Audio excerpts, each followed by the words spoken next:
总管闲事啊。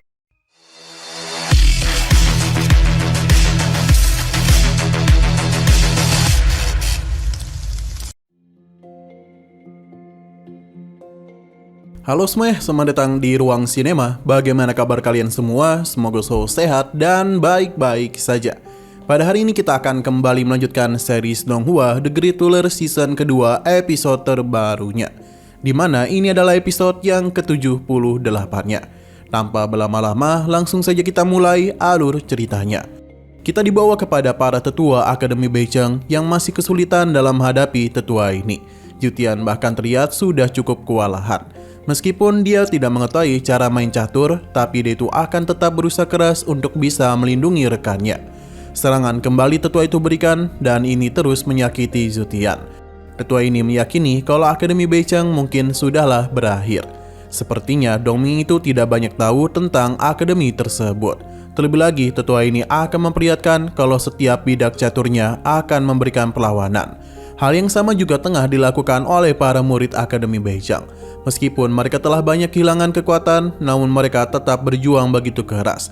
Semua itu demi bisa melindungi Akademi Beijing. Sementara di sisi lain, terlihat ibunya Mu Chen, yakni Xing Yanjin, pelan-lahan mulai datang untuk bisa membantu putranya. Wang Long seketika saja menjadi panik karena ia bisa merasakan kekuatan yang mengerikan yang dimiliki oleh Xing Yanjin. Padahal jarak di antara mereka itu masihlah jauh. Pada akhirnya dia pun keluar juga, sambil memberitahu kalau putranya tidak akan bisa dilukai oleh seseorang berlevel Jinzun seperti Huang Long. Tekanan langsung saja diberikan kepadanya, di mana itu sangatlah menyakitkan. Huang Long mencoba menjelaskan kalau Mu Chen sudah mencuri pusaka istana Longmo mereka. Tapi Xing Yanjin tidaklah peduli dengan istana Longmo, karena jika mereka sampai berani menyentuh putranya, maka semua keluarga mereka akan dia musnahkan. Melihat kondisi Mu Chen yang babak belur, tentu saja kematian akan Xing Yanjin berikan kepada Huang Long. Saat itulah sebuah serangan pun langsung saja dia keluarkan. Dari atas langit terlihat ada sebuah pusaka yang benar-benar sangatlah besar dan memancarkan kekuatan yang begitu mengerikan. Tapi Xing Yanjin itu bisa dengan mudah mengendalikannya.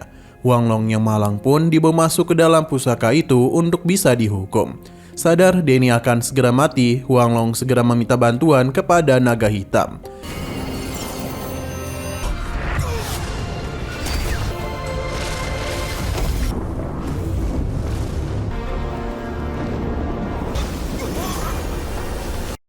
Sementara itu naga hitam tidaklah tahu apa-apa. Ia hanya meyakini kalau Mu Chen pasti sudah mati di tangan Huang Long. Ketua Akademi tentu tidak akan pernah membiarkan hal itu dan dia teruslah memberikan perlawanan. Sampai pada akhirnya naga hitam mendengar permintaan tolong dari Huang Long. Karena itulah dia menitipkan formasi ini kepada tetua lainnya, yang tentu saja membuat mereka panik. Karena tanpa bantuan Huang Long, mereka pasti akan kesulitan untuk menahan ketua Akademi. Kembali ke sisi Huang Long yang terus kesakitan. Ia memohon ampunan kepadanya karena belum menyakiti nyawa Mu Chen. Saat kemudian naga hitam pun datang, ia langsung sadar tengah berhadapan dengan sosok yang salah. Karena itulah dia memohon agar bisa memaafkan Huang Long. Tapi sayang sekali Huang Long sudah lenyap di tangan Xing Yanjin. Naga hitam seketika saja murka dan langsung melakukan penyerangan kepadanya. Tapi bagi Xing Yanjin, serangan itu bukanlah apa-apa. Benar saja dia itu bisa dengan mudah menghancurkan serangan naga hitam. Bahkan retakan ruang terbuka. Naga hitam sadar betul kalau sebenarnya sosok ini hanyalah sebuah tubuh spiritual saja yang memberikan ancaman kalau tetua Wuliang ada di pihak istana Longmo. Ia yang merupakan Jijun tingkat 9 pasti dengan mudah mengalahkannya. Meskipun begitu, di hadapan Xing Yanjin, Jijun level 9 bukanlah apa-apa. Terlebih lagi saat berhadapan dengan pagoda agung miliknya. Seketika saja Xing Yanjin menggunakan kekuatan tersebut yang terlihat ingin mengurung mereka semua. Naga hitam tentu saja menjadi panik dan menarik mundur para tetuanya. Tapi Xing Yanjin tidak pernah berkata mereka itu bisa pergi dari sini. Terlebih lagi dia sudah mengatakan untuk memusnahkan seluruh istana Longmo. Jangkauan kekuatan dari teknik pagoda agung benar-benar luar biasa. Bahkan naga hitam dan juga para tetuanya dipaksa untuk menggunakan perisai darah demi bisa membuka celah ruang untuk bisa melarikan diri.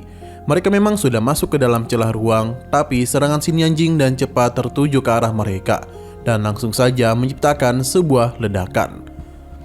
Sementara itu ketua akademi baru saja keluar dan berjanji akan membalas mereka.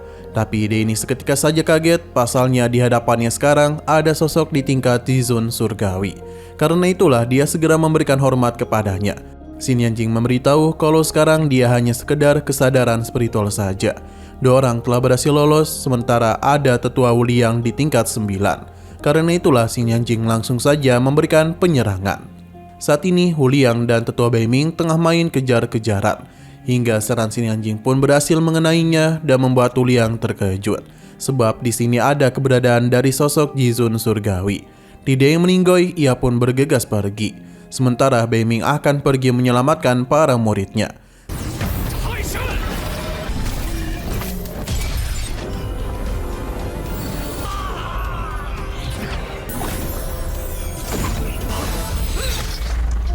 Xin berpindah lagi ke akademi di mana pertarungan masihlah terus terjadi. Terlihat kalau Mo Longji dan rekannya itu sangatlah kuat hingga menyulitkan Cheng Sangsen dan juga Li Xuantong. Ditambah tetua istana Longmo juga telah ikut dan memberikan serangan kepada mereka. Alhasil formasi yang Cheng Sangsen bentuk berhasil mereka hancurkan. Kini mereka pun akan menghabisi para murid yang tersisa. Kondisi dari Cheng Sangsen dan Li Xuantong tidaklah baik-baik saja. Tidak mungkin mereka bertahan dari serangan lanjutan itu. Sampai pada puncaknya, sebuah bantuan pun muncul, di mana itu tentu tidak bukan berasal dari kedatangan Xian. Dan saat mudah dia itu bisa menghabisi Mo Longji dan rekannya. Tidak berhenti sampai di situ saja, tetua istana Longmo dan mudah dia tangkap dan langsung saja ia habisi. Semua ini Xiao Xiao lakukan untuk sahabatnya. Sayang sekali Xiao Xiao tidak lama di sini dan segera pergi.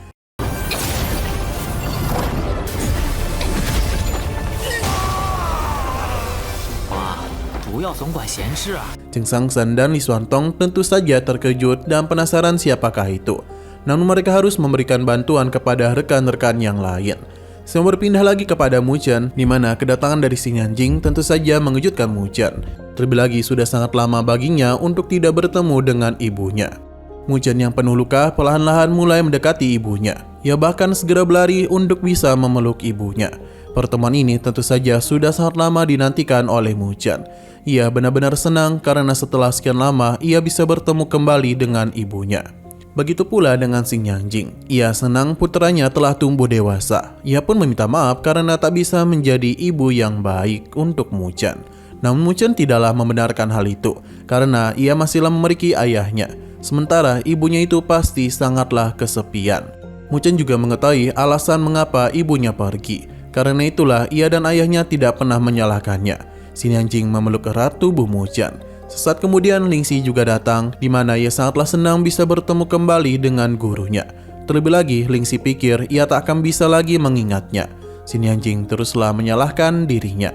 Di sini Mu Chen pun membawa Loli untuk memperkenalkannya kepada ibunya, di mana ia juga adalah calon menantunya. Xin Yanjing memuji pilihan Mu Chen karena Loli adalah gadis yang cantik dan pintar. Sepertinya selera Mu Chen dan ayahnya sama persis. Xin Yanjing menitipkan Mu Chen kepada Loli, karena untuk sekarang ia tak bisa kembali. Mu Chen pun menanyakan keberadaan dari ibunya, karena baik ia dan Ningxi akan menyelamatkannya. Hanya saja Xin Yanjing tak akan bisa memberitahu mereka dulu sebelum menjadi jauh lebih kuat. Namun dia merasa sangatlah senang bisa kembali melihat wajah putranya. Mu Chen berjanji kalau ini bukanlah pertemuan terakhir mereka. Tidak peduli seberapa mengerikan tempatnya berada, ia berjanji akan menemuinya dan membawanya kembali. Hanya saja kondisi Mu Chen sekarang tidaklah baik-baik saja. Karena itulah Xin Yanjing segera memberikan pengobatan kepada Mu Chen, di mana seluruh lukanya pun telah ia pulihkan. Namun ini juga akan menjadi pertemuan terakhir mereka. 晨儿就拜托你了，你选人的眼光，我们自会相见。沐晨。 你的身体 Alasan mengapa tubuh spiritualnya bisa muncul kemari karena pagoda agung milik Mu Chen telah hancur. Ia yang sudah mengeluarkan banyak kekuatan taklah bisa mempertahankan kesadarannya lagi. Karena itulah untuk terakhir kalinya ia ingin kembali memeluk Mu Chen. Nah, perasaan yang begitu sedih, Mu Chen pun memeluk ibunya. Sebelum menghilang, Xin Yanjing berkata kalau dia sangatlah bangga kepada Mu Chen. Ia pun menepuk-nepuk pundak putranya hingga akhirnya Xin Yanjing benar-benar menghilang. Meskipun sedih, Mu Chen tetap menguatkan hatinya. 让娘再抱抱你。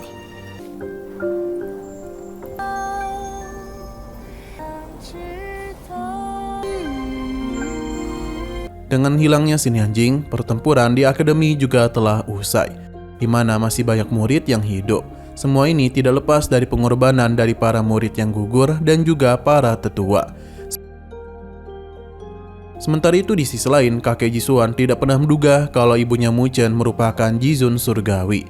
Jika seperti ini, maka Akademi Sheng memilihnya dan Akademi Beicheng akan memilih Mu Chen. Tapi perlu diingat kalau di Linglu, Jisuan pernah kalah di tangan Mu Chen. Namun setelah tahu siapa ibunya Mu Chen, jadi kekalahan itu tidaklah terlalu memalukan. Sesaat kemudian, Wang Zong dan Xia Huo datang. Kakeknya tidaklah menyalahkan rencana Jisuan gagal, selama dia itu bisa memasuki syarat untuk menjadi wadah. Jisuan berjanji akan menebus rasa malu itu. Terlebih lagi dia meyakini kalau tubuh asli dari ibunya Mu Chen pasti sedang terkurung di suatu tempat. Ia tidak akan bisa membantu Mu Chen lagi. Sebelum pergi, para kakaknya ingin menenangkan Jisuan. Namun dia itu berjanji di pertandingan spiritual nanti dia akan menghabisi nyawa Mu Chen. Berpindah ke sisi lain di mana ada sosok yang mengatakan kalau suku Pagoda Agung telah berdiri selama ratusan ribu tahun. Tapi tidak sedikit anggota suku yang diam-diam pindah ke dunia bawah untuk menyebarkan garis keturunan suku ke berbagai dunia. Tapi ini tidak disukai oleh mereka. Ia adalah Putu Xuan. Ia ingin tahu seberapa lama Xin Yanjing bisa menyembunyikan keturunan terkutuknya itu. Karena ulah Xin Yanjing sama saja dengan menghina suku mereka. Bahkan menurunkan nadi dewa demi seekor semut semata dan melahirkan keturunan terkutuk. Kemudian dewa mereka sudahlah tercoreng. Tapi bagi Xin Yanjing, kemudian hanyalah belenggu semata. Bahkan Raja Api dan penguasa klan Wu termasuk leluhur mereka semuanya berasal dari dunia panah. Putu Xuan meyakini kalau Xin Yanjing tidak akan bisa melindungi Mu Chen selamanya. Karena cepat atau lambat mereka akan menghabisi dan mengambil nadi dewanya. Selain itu menghapus garis keturunannya. Xin Yanjing tentu tidak akan tinggal diam saja. Jika tetuanya berani menyentuh putranya, maka Xin Yanjing akan berjuang mati-matian untuk menariknya mati bersamanya. Xin Yanjing akan menunggu Mu Chen sampai dia berhasil mengguncang dunia dakian.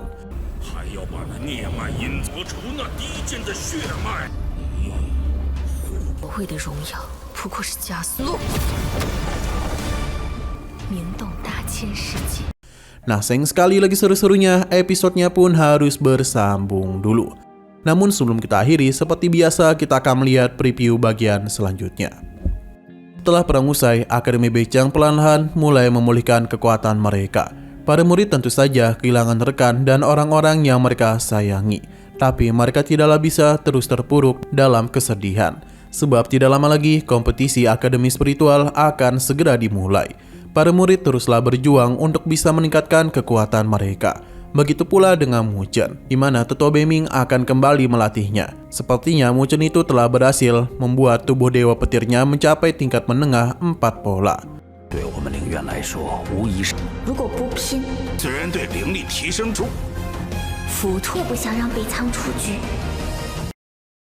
Oke, sekian dulu pada video kali ini. Untuk video selanjutnya akan segera hadir.